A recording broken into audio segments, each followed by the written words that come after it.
honor. All right. Hello, everyone. Thank you for coming to our first session of the quarter.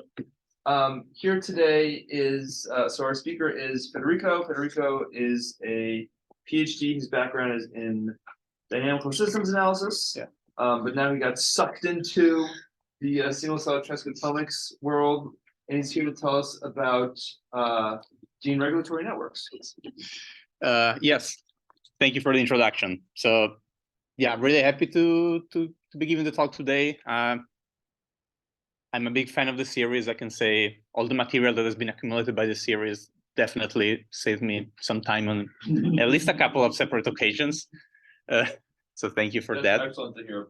Very good. Yes. So, I don't know if you mind, sorry to interrupt, but your presentation view on the Zoom is your actual slide deck and not the presentation mode. Hang on. Yeah, I don't know if you can.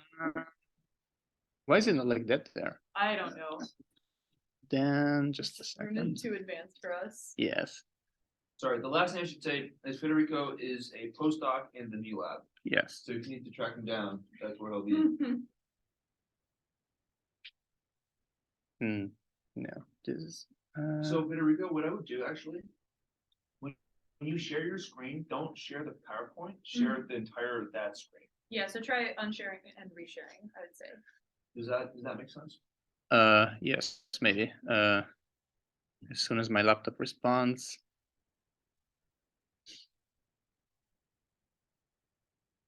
Pretty good. Okay. Yeah, So, no, these are stop totally sharing. Okay, stop sharing. And then share, and then just click. Microsoft PowerPoint maybe? So I would just do your, I know what's happening. So you're sharing on this. Do you need presenter view? No. Okay, so just share the desktop. So just click, so just click share. And now when you do PowerPoint, it should work. Okay. Try that.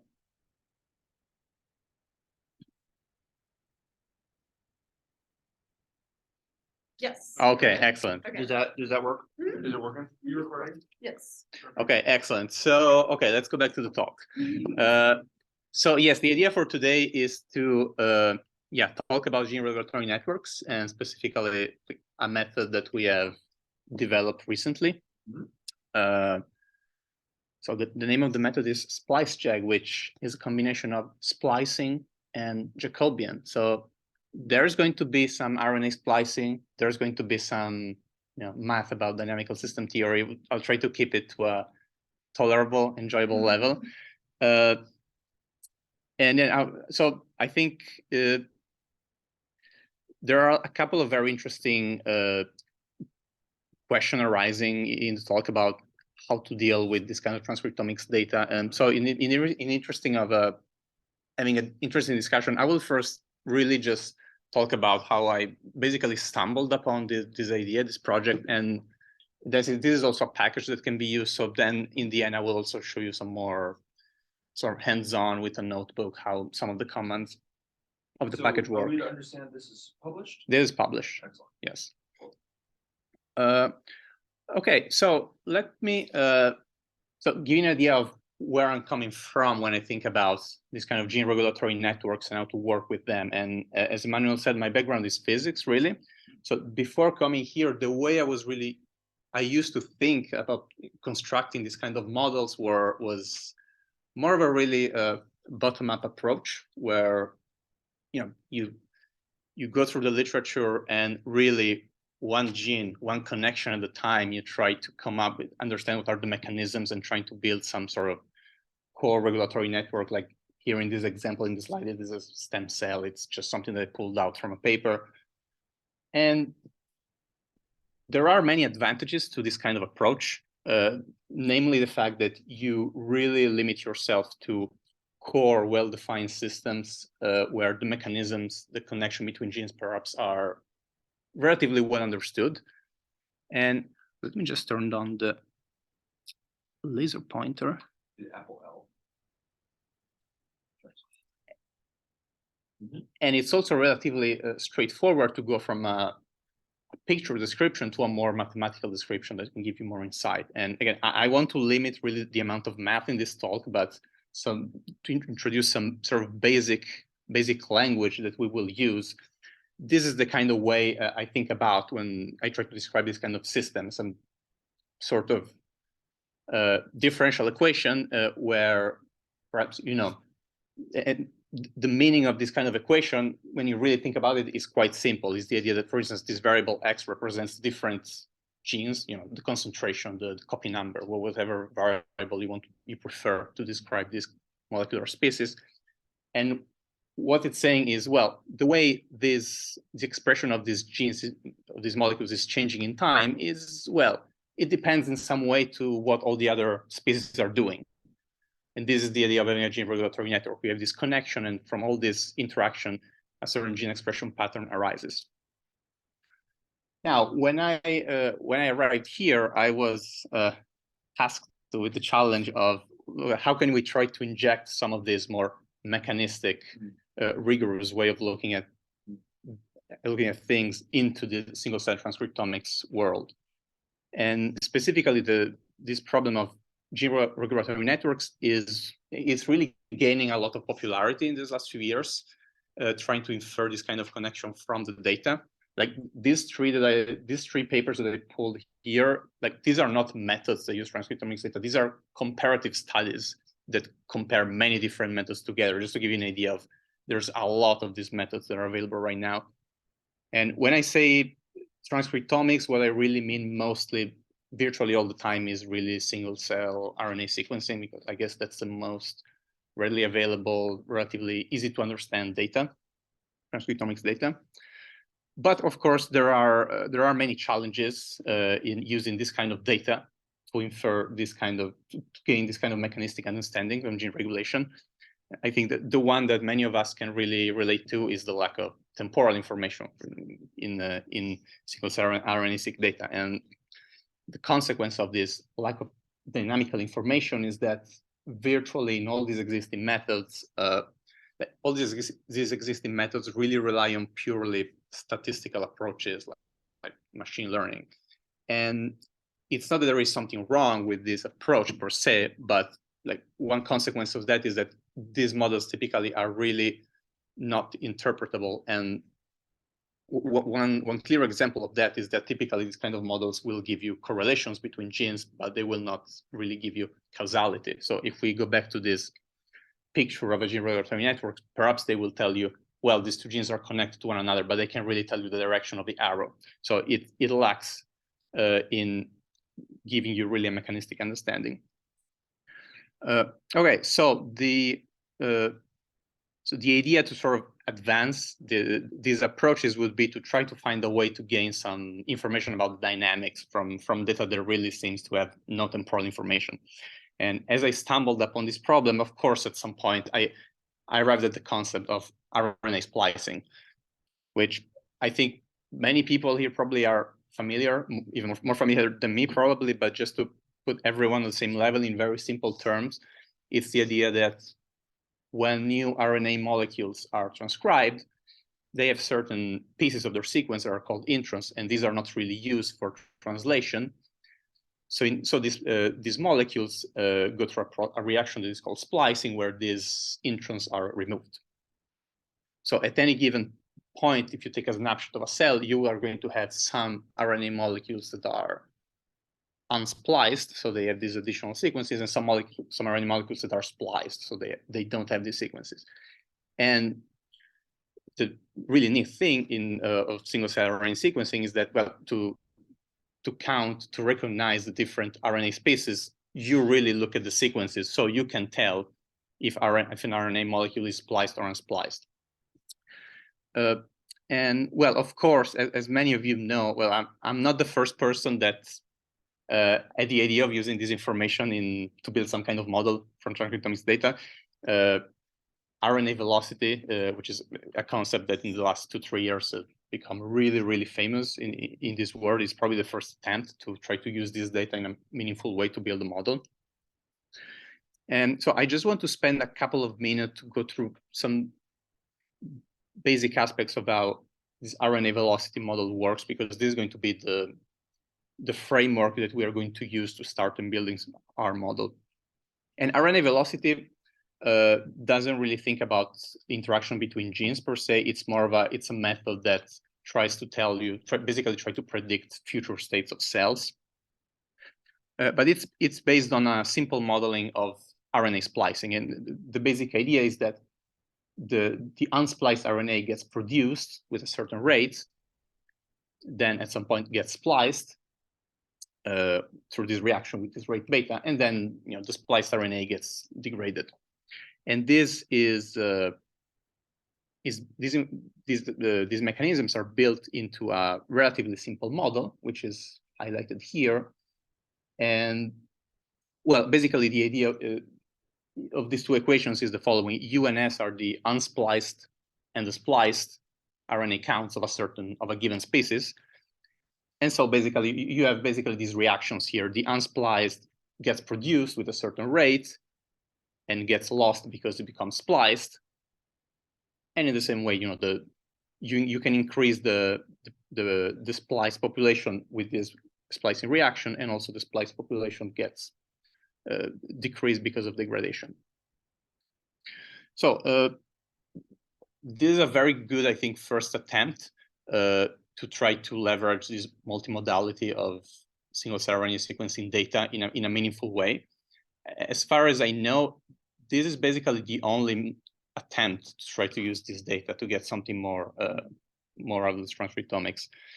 So we are going to take this model, and well, basically we're going to make two very meaningful additions to these models in order to get what we want and try to learn some gene regulation. Yes, absolutely. I didn't say it at the beginning, but yeah, whenever. Yes. So this I understand. I guess my question was on your previous slide. Yes. Okay, maybe I didn't understand you, but you're making it sound as if not having temporal information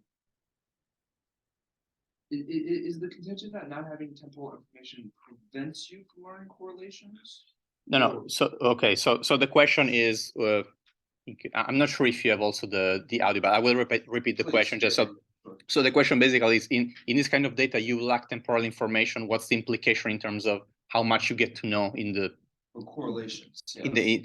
In the connection between genes? And you can absolutely know correlation, because correlation doesn't really give you a direction, doesn't really give you a causality, doesn't tell you something happens and then something else happens. It just tells you, well, if this gene is on, this other gene is also likely to be turned on.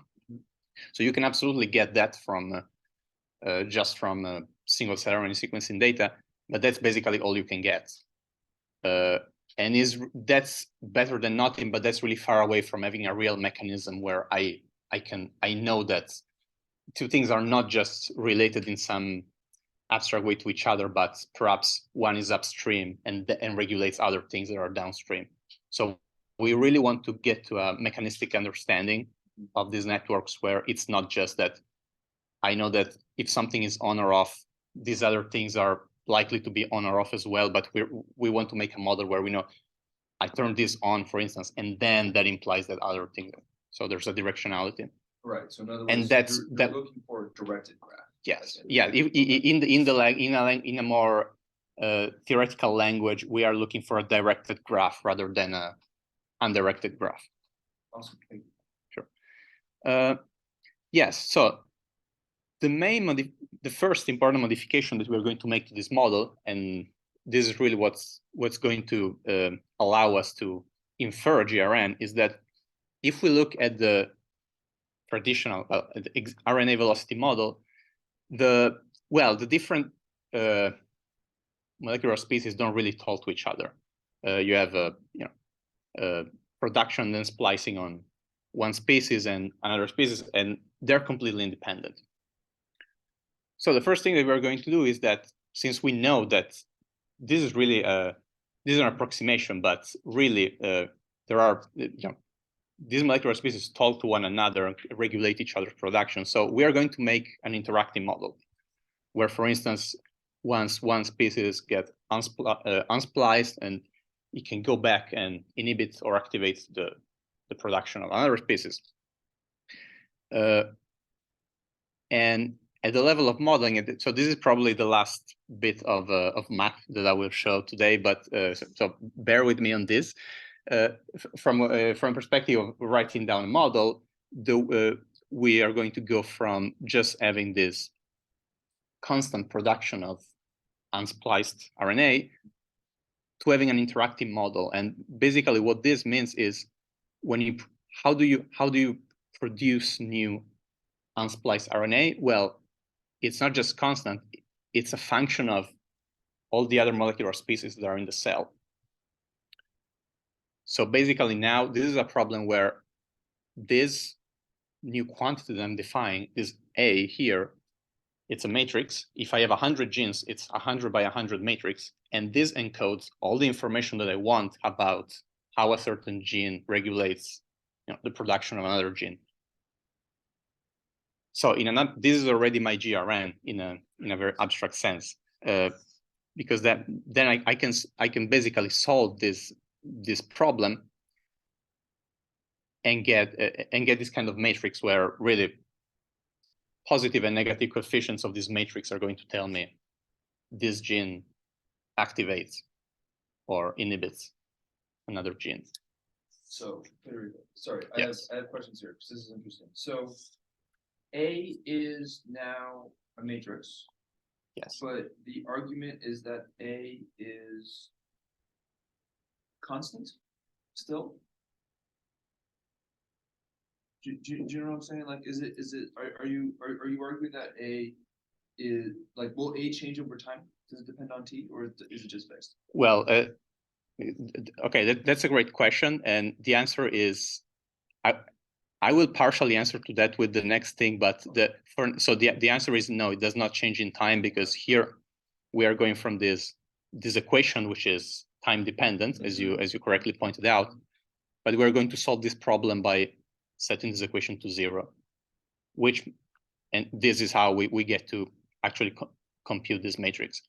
The reason why we are setting this equation to 0 is because we are assuming that this process of splicing and transcription at some point equilibrates.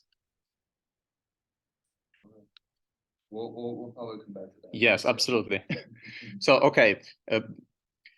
So the first, so this extension of this RNA velocity model where we are including interaction solves the part about how we infer a GRN, because this is a matrix, but it's just a matter of how I want to represent this information. I want to plot it. This is all the information that I need to have a GRN, basically.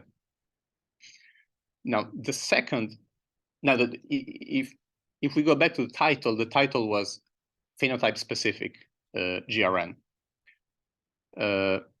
So the second part, the second new part that we're going to add compared to the existing RNA velocity model is that now we are not going to solve this problem using taking all the cells in a data set and clumping them together. We are going to do that one cell state or one cluster or one phenotype, whichever word you prefer, at a time. And actually, before I go, and so this, Emmanuel, going back to your question. So your question was basically what you were hinting at is, well, you're assuming that this process of splicing and gene regulation is equilibrated because you're putting this equation to 0. Yeah. Why would you do that? Because I take these big data sets where I have entire lineages of cells that go from initial state to final state. It's clearly not equilibrated. There's a lot of stuff moving, and this is a problem that I've always had in a sense with the classic RNA velocity, that you're just clumping everything together and assuming that there's a single dynamics. Well, this is exactly why we're doing this, because now if we focus one cell state at a time, you can make an argument that within each cell state, cells are stable and gene regulation is equilibrated. So you can set that equation to 0, we would say locally in the math language. Maybe. We can. Yeah, absolutely. Yes. Talk after that. Absolutely. But yeah, so we are already So yeah, the second big part is we are trying to solve this problem locally within each cell state because we want. And so why we are doing that? And so the best way that I have to explain why we think this is a really good idea is, well, it's really because like there is a difference between the overall architecture of a gene regulatory network, which is really dictated by really the structure of proteins, how they bind to one another, how transcription factors bind to DNA. But then not all these interactions are necessarily active in each cell state. Because different cell states have different profiles of gene expression, different marker genes. The structure of the molecules does not change. So the way molecules can interact with one another is I would say a global property, but the specific interactions that define different cell types are specific. And so the very clear example, I think that they have to sort of demonstrate this is using a very simple system. Like this is a toggle switch, which is like something used all the time in synthetic biology. It's basically a system where you have two transcription factors that mutually repress each other. And so here on the top, it's a very, I guess, synthetic biology way of visualizing it. Here in the bottom would be a way that is more familiar to me, a little bit more comfortable to visualize it. Basically, you have two transcription factors that inhibit each other. And the net result of that is if you take a cell population with this kind of system in it, you basically cells divide into groups. One group with high expression of X and low expression of Y, and the other group is the opposite. And the thing is, if you just give me these cells and I know nothing about the mechanism that generated these two groups of cells, when I look at the cells with high X, low Y, I will probably be able to recover the fact that X is inhibiting Y. I will probably not recover the fact that Y is inhibiting X, because even though like the potential for that interaction is there, because it's a link in this simple gene regulatory network that is just not active in this cell state. And similar for the other cell state, I will probably be able to recover the fact that Y inhibits X, but not the other way around. So this is sort of a very simple argument to say that I think there is a very good reason to think about gene regulation at the specific level of cell states. And yeah, so just to reiterate and just wrap up, what's the main sort of pipeline of this method is, so basically we are taking the unspliced and spliced counts of single-cell RNA sequencing, as well as cell annotations that we can use as basically to define the cell states where we are going to solve this GRN inference problem. For each one of these different cell states, we can build and solve this splicing gene interaction model. And the main output of the model is going to be this, for each one of these cell states, constructing this cell state specific gene regulatory network with this cell state specific interaction. And actually, I didn't really talk about that so far, but the other main output that we have in the model is, which is highlighted here, is also we try to predict what can be the key transition genes that can drive transition between the different cell states.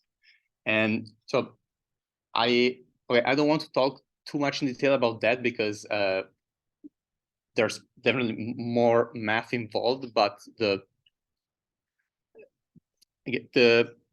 general explanation that I would give of how we try to do that is the following. Once you learn what are the important key connections between genes within each cell state, you can try and predict which would be the molecular perturbations that could more easily destabilize these interactions and thus kick cells, drive cells out of one cell state and toward other cell states. Okay, so I think this was, I think, more sort of showing you how I ended up with this kind of modeling ideas. And so now at this point, I would like to point out that this is organized in a, somewhat organized package. It was the first time for me to work with this kind of data to really try to develop a method that is aimed also for other people to be used. So we have tried to come up with a package that is relatively easy to use, relatively well documented. Did we do a good job? I don't know, maybe. We'll tell you. That's for you to say. So, okay, I think now I want to give you, as long as my laptop responds, yes. Okay, ask questions. Yes, yeah, absolutely. Okay, so you're making the assumption that within a cell state, all of those cells in that state are at steady state, basically, right? Yes. Okay. Now, what do you it's still not clear to me exactly what you're solving for. So you have these back to the slides then. yeah, please. So you had these go back to the slide with it, right?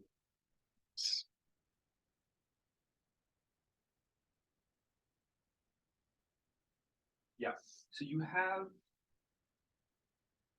this.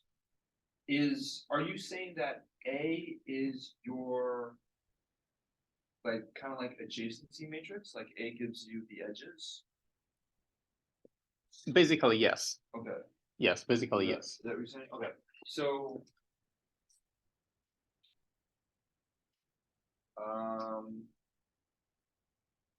okay. Where are you getting beta from? Beta, you can get, I mean, beta is typically assumed to be just a constant. So it's a constant per splice or per gene, sorry. It's a constant per gene. That's correct. Okay. Yes. So it's you're basically setting up an inference problem where you have for each gene, basically you have let's say you are working with n genes. So for each gene, you are going to have an inference problem where you have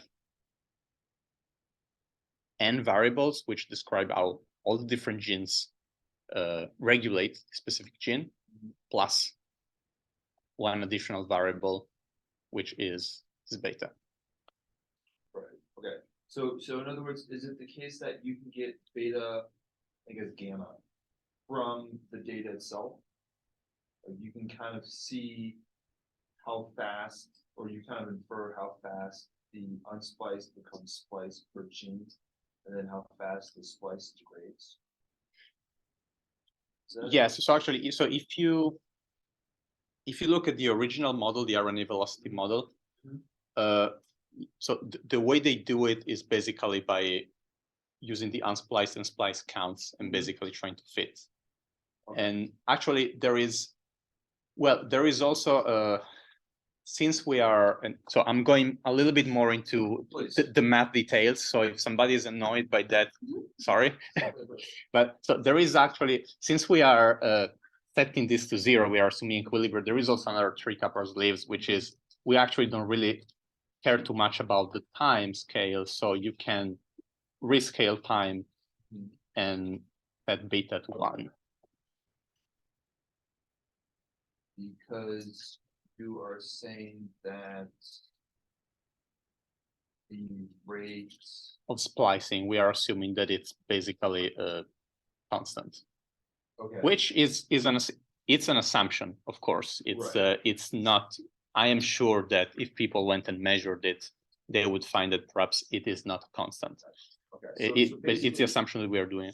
Okay. So it sounds like basically what you really have is you have A, which is proportional to U over S, right? And you just kind of set beta as like whatever.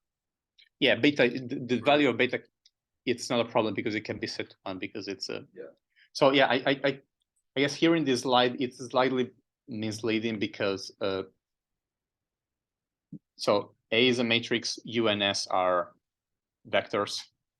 They're not scalar variables. So I didn't want to include too many complicated equations, but the right way to look at it is that you can solve this problem one gene at a time. Basically, you have, on the one hand, you have U, and basically this U is basically equal to a sum, and on the other side, you have all the spliced genes with some coefficients. And this is the regression problem that we are trying to solve. Okay. So you get beta. Yeah. So you can just get this stuff. Yes. Okay. Awesome. I think that was the question. Are there regulators in that matrix, transcription factors, or are they? So I don't think that. So, okay, what do you mean exactly by that? By what? So sorry, can you repeat your question? So I think commonly with GRNs, the regulators are going to be transcription factors, and then the directionality is inferred by the presence or absence of binding sites and the potential target. And that's how. Oh, yes. Okay. Yes. So that's a great point. Right now, we are not including any sort of prior information about. That's actually something that we have on our mind, because there are other ways to measure these things where you can actually know if there are no binding sites on DNA. The coefficient of the matrix should be 0, because these two species are not talking to one another. That's an absolutely fair question.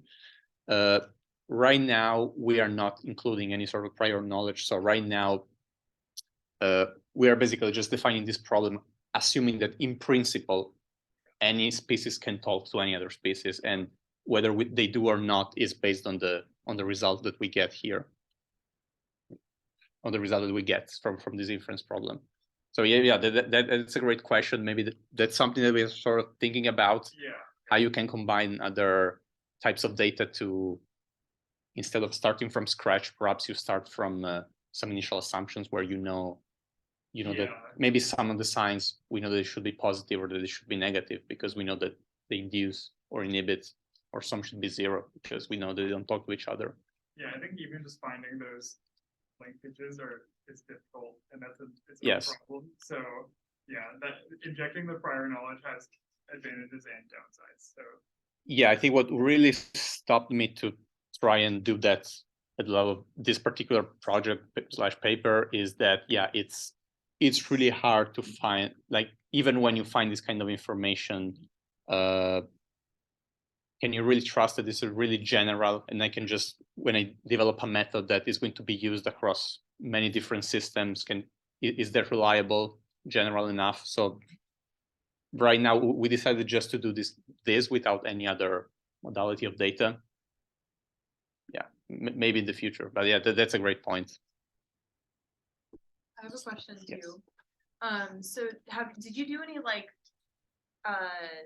benchmarking in terms of how much your resolution or your cell type calls or your cell state calls has on the types of networks that you're getting out of it? Yeah. Yes, I didn't include it in the slide because it was going to be rather technical, but yes, we have definitely. So first, we have done quite a bit of benchmarking using data that we generated in silico, like synthetic data. We try to test, different systems that can give rise to different multi-stable states, because here we are thinking about cell state specific GRN, so we want to generate data with many different states that are different. And that went really well, even compared with other existing methods. Now, benchmarking against real data, that's really difficult for the same reason that we were discussing. Well, if you have some real knowledge that you can trust about GRN, the same reason why we did not inject it into the model right now is also the reason why it's really difficult to benchmark against real data. You can look maybe at some individual connections that are well known in the literature and trying to see if you recover them, but on a sort of general systematic level, that's very difficult. That's very difficult to do. But I can say that against data that we generated, it performed really well. Of course, data that you generate comes from a model, so you build a model in a certain way. It's not going to be like the real thing. But yeah, I think that's where we are right now. I think everybody has a tough time trying to benchmark against real data. Good, but I don't know if that actually answered Curly's question. I think it's important to maybe, so, but basically it sounds like, correct me if I'm wrong here, but it sounds like what you're saying is, well, if you assume all T cells are cell states, well then you're making an assumption there that you don't have mixtures of T cells within that cell states, right? Because you have CD8 positive T cells and CD4 positive T cells. So basically, you know, have you looked at like basically what happens if you screw up and you have you originally put in one cell state, but then you realize you actually have multiple subcell states in that cell state. Is that what you're saying? Yeah, well, yes, and I would say you can look at that with data that you generated, and then it's very easy to see how well or bad you perform. It's with real data, again, it's very difficult. I get that with data that you generated, we have tried, for instance, take a system sort of like this one where you have two states and you try to, instead of do them one at a time, you do them together, and you kind of get the mix of both. That works well with generated data that is generated in silico. With real data, the same reason why it's very tough to benchmark, even when you look at the real correct cell types one at a time. It's also tough when you merge, but when you try to do different things like merging states together. So if you if any of you have suggestions on any of these things, I would gladly take them. I have suggestions. Yeah, go ahead. Oh, I was just gonna say, so basically what you'd expect to see if you merged multiple maybe substates of the same cell type is the architecture you'd get out is the more architecture. Yeah, for instance, yeah, that's correct. If you take these two states together, for instance, you would expect to recover combination of both. So yes. Okay, cool. Yes. Okay, so yeah, I just want to take maybe 5 minutes to show you just a little bit more hands-on how the package can be used.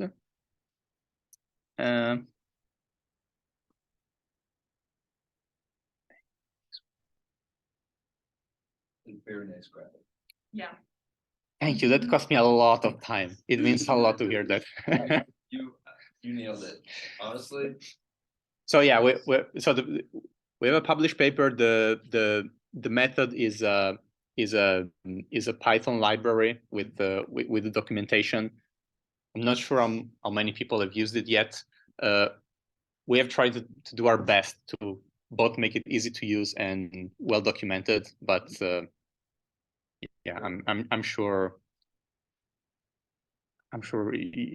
if you spend some time on it, you could find a lot of flaws. But always. Okay, so yeah, just very briefly. So this is a Python package. So it works very well with other Python libraries like ScanPy and scvelo, which is the library that is used for the more famous library for RNA velocity. And actually here in this tutorial, we are using one of the data sets that are built into scvelo, the pancreas data set. Mostly because it's already there, imported from another library. So like, I don't really have any other good arguments. It's a data set with multiple different states. So what are the main? So yes. So here so far I'm just importing our library spliceJAC, but so far I am not using any spliceJAC command. We're just importing the library. This is using scvelo, and this is just a look on the data. This is a relatively small data set, maybe for today's standard. It's 3,700 cells. The way it is really treated and normalized in this notebook is really exactly the same way it is dealt with in in the similar SEVelo tutorial. It's exactly the same comments. Yeah, here you can see the data set. It's a data set with eight cell states, and I don't have the, well, in the SEVelo tutorial, they have the RNA velocity computed on this data set, and I don't have it here, but basically what happens is you have this differentiation that starts from this pink ductal state, and sort of these arrows going from left to right all the way to these clusters, which are the final terminal cell states. Okay, one observation that I will make about how to run our method is here we can take a look at the number of cells in each cluster. And as we were discussing with Emmanuel previously, basically what we are doing to infer the GRN is basically treating the cells as observables and the connection between the genes as the variable that we need to solve for. So the result of that is that in order to have an inference problem that is well defined, well, you need more observables than variables. So the number of cells that you have in each cell state is going to be an upper bound for the number of genes that you can put in your analysis.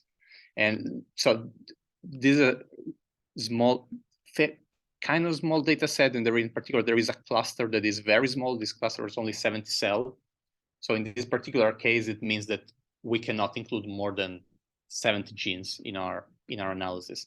In other data sets with more cells, this is less of a problem because you have hundreds and hundreds of, but just a note to make. So in this case, actually yes. So you're skipping something here. So you're saying maximum number of top genes for your inference is therefore blah, blah, blah. But how do you select what does top gene mean in this case? So in this case, and so this is really okay, this is really a question, and where I would say this really depends, and it's not a satisfying answer, but this really depends on the particular biological problem that you have in mind. Okay. And I would make this observation also about how do you define which clusters would you define as cell states or cell types? And yeah, my answer is that since we want to keep this method generic enough for people with that work on different problems can use, we can't really make too many assumptions. This is something where if you know, for instance, that there is a particular set of genes you are very interested on, you can just use those genes. Mm-hmm. What we are doing here, which is the more agnostic approach possible, is we are just going to take the top genes using some standard gene filtering method from ScanPy, like the top high variable gene, because here we really. But if you're working on a specific problem and you know that there is something that you really care about, you can do that. You can use different genes. Here, in the interest of being as general as possible, we are just going to select the top genes. And you don't really see it because it's hidden in the function. But here, when we are passing an argument, basically saying what's the number of genes that you want to use, well, basically what happens inside this function is you just call some standard ScanPy function and just take, in this case, the topmost 50 more differential expressed gene. But you can also genes, you're saying, right? Yes. You can also use it in a way where you define which are the genes. Yes. Is there? Let's say I pass 5 genes, A, B, C, D, A, G, C, D, E, and then I pass, let's say, 50 genes. Is the core network going to change? Like, in other words, is anything going to change if you add more genes? Like, do you know what I'm talking about? Yeah, no, good question. Yes, but basically the question is, if I have a small number of genes and I observe certain connection, right, then I increase the number of genes. Are the connections that I observed in the smaller network going to hold up, or is it going to be completely different? We have tried to test it, and for the most part, you can see very good correlation. but it's not always exact. It's not always the same, because I can tell you, well, maybe if you're passing me A and C, you're not passing me B, which is in the middle. So if you just pass me A and C, I will tell you that A and C are connected. But if you pass me A, B, and C, maybe A is connected to B and B is connected to C, and A is not connected to C anymore. So it's not exactly the same, but we have tested it, and like there's a good correlation in general. Yes. Okay. Okay. And I will be the first one to say there is nothing perfect or really correct about this method. So But it's nice. this is it's a good idea, sure. but this is but in general we see good correlation. Yes. So when you're running the GRN inference, are the results for each cluster that you find also related to the results for separate clusters, or are those run completely independently from one another? We run, we run the problem on each cluster Okay. as an independent problem, yes, Okay, separately. so perhaps, so it would be possible in theory to be able to use different numbers of genes for the different clusters. Yeah, it would be. I haven't implemented it Okay, yet. okay, I'm just curious. Yeah, yes, that's a very valid point. Okay. Yes, I think right now it's not implemented. It's just, which is unfortunate, because it means that whichever cluster has the smaller number of cells, it sort of puts an upper bound on everything. On the other hand, it does mean that you are analyzing the same set of genes. That's correct. So on the other hand, we have some definitely we have some sort of downstream analysis pipelines, and having the same gene set for all the clusters makes it very easy to compare. For instance, what is this gene doing in this cluster, but not in the other cluster. You're not actually doing that, right? You're doing feature selection on every cluster independently. No, right? On the whole data set. Because otherwise you wouldn't be able to find variable genes. Like the variable genes within each cluster would define cell states. They wouldn't be defining the cell types. The difference in cell types. That's okay. You could do feature selection on each cluster separately, and then take those genes and do a GRN on those genes. Yes, I guess so.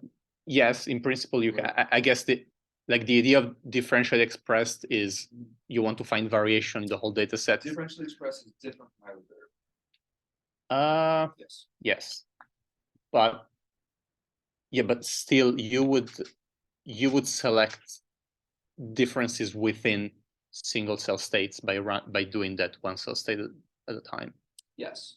You will not focus on differences within the whole data set, but on the right. So in other words, what it sounds like you're doing here is you're asking the question, given a particular set of genes, how do the GRNs differ in those genes across different cell states? Yes, that's correct. Okay. So just to make it clear for everyone, first we are selecting a gene set. Yes. And then using the same gene set, we do this GRN inference in all the different clusters, cell states. Yes.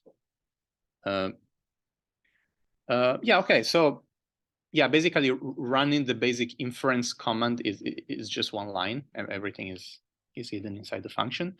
And there are many more sort of parameters that you can adjust in principle, but here I just fix everything to default values, and we have documentation pages. And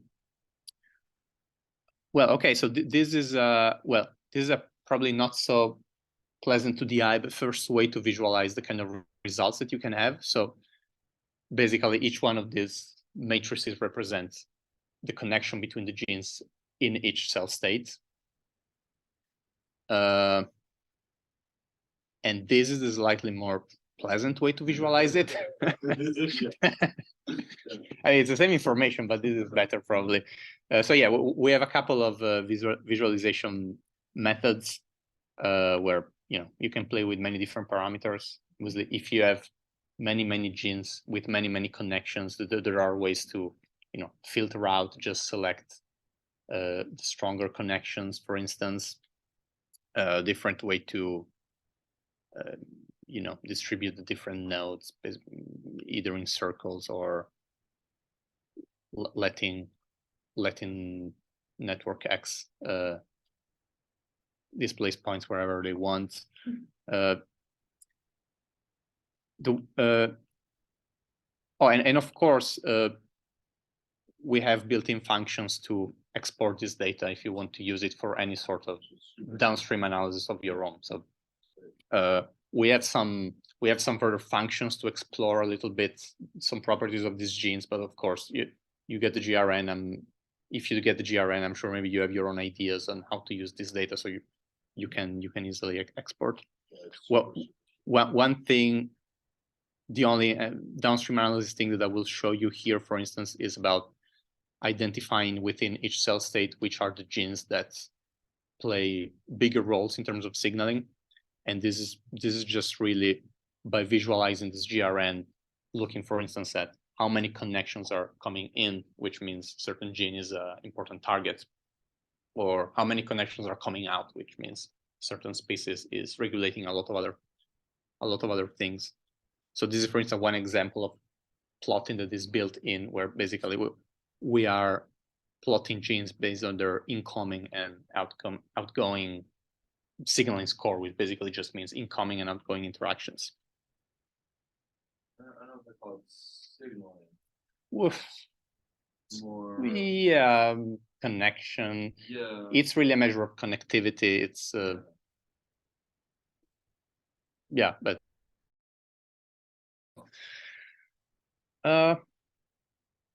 okay, yeah. So yeah, I mean, if anyone's interested, I really invite you to look at the documentation and the tutorials, and yeah, let me know all the things that you think don't work or could be improved. I'm sure you could find a lot. And yeah, just to just to wrap it up. As soon as my computer loads the slides. Yeah, just to wrap it up very quickly. So yeah, we have developed this method, and compared to all existing methods compared to existing models of RNA splicing, we are really introducing two new main features, which is, first one, we have developed an interactive model. And the second aspect is we are trying to set up a gene regulation and RNA splicing problem that is solved one cell state at a time. And when you combine this thing together, you get a method that can predict gene regulatory networks that are directed. So really there is some information about mechanism, the directionality of regulation that is cell state specific. And yeah, I didn't really talk about the second aspect in many details, but from a mathematical standpoint, since this is not just a statistical machine learning approach, but it's really a model that you are trying to solve, this is a model that can give you information about the stability of the cell states. So for instance, identifying genes that can drive transitions between cell states. And yeah, and I want to reiterate, we are really open to feedbacks. We are sure these methods can be improved in many different ways. It was my first time working with this kind of data and with this kind of scope in terms of building a method. So yeah, any feedback or interest or questions are welcome. And yeah, I will just end saying that yeah, there are people in Xingni's group that helped a lot with this project. Peizhu is in the paper, and many other people provided a lot of feedback. And yeah, that's it. That's the only picture of the group that I could find. That's probably true. Yeah. Oh yeah. This is cool. Can you go back one slide? The second point, I think you're right. I think it's interesting. I mean, basically, the claim that you're making is you can calculate the Jacobian from what you've done, and you can from that infer whether it's stable or not. Yes. Right. That's interesting. Yeah. So that just to open a couple of minutes of the more nerdy math talk, since here we are setting up this. This is a dynamical system that you can solve, and you can compute what's called a Jacobian matrix. the cool thing of having a Jacobian matrix instead of just correlations between genes is that, well, there's a whole lot of things that you can do mathematically to a Jacobian matrix. You can diagonalizing it, you can do spectral analysis, and basically the information that you get is in this high dimensional gene expression landscape, which are the directions that are more quote unquote stable and which are the directions that are quote unquote more unstable. And unstable in the sense, if I kick a cell in this direction, maybe it's going to go out of the state and enter another state. And that's useful because then we can go back to looking at this direction, looking at which genes are highly represented in this direction and make a prediction of these are the genes that drive transitions. So that's how you get like That's how we do that, yes.